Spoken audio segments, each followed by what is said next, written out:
That, folks, so Canada-trained and certified driving instructor and road safety specialist, Junior Chin, who is Jamaican, has put together a driver's handbook that he believes will drastically improve road safety on the island. He joins us now to tell us more. I said he's Jamaican because I said Canada-trained, so just to get that out of the way. Well, one. I'm good. You? Yes, yeah. Can't complain. Give thanks. Nice, thanks. You're trained in what area? Road safety?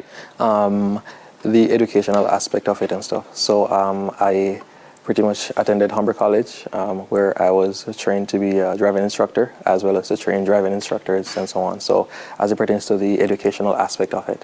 And when you say educational aspect, is just what? How to use the road and stuff like that? That's right, yes, exactly. So everything as it pertains to teaching road users the correct way, how to use the roads, one, as well as to train trainers how to teach road users how to use the road as well, as well as the interpretation of the Road Traffic Act as well, to basically break it down into understandable portions to the masses. Why you wanted to do this in the first place?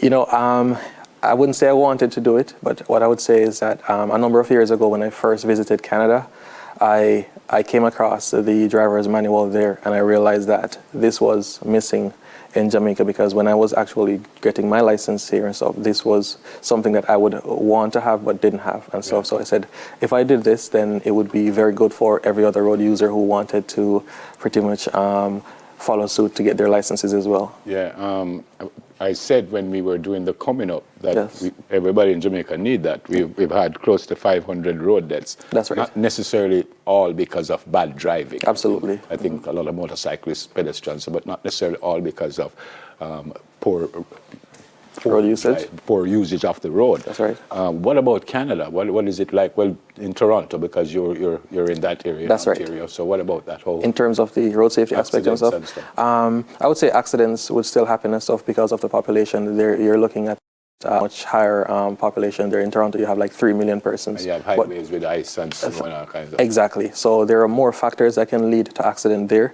However, I would say we have more developed roads, and the drivers are actually trained to use the developed roads as well. So what I realize in Jamaica is that we're getting better roadways here now, and the knowledge that we have to be improved or increased as well to actually go with these roads.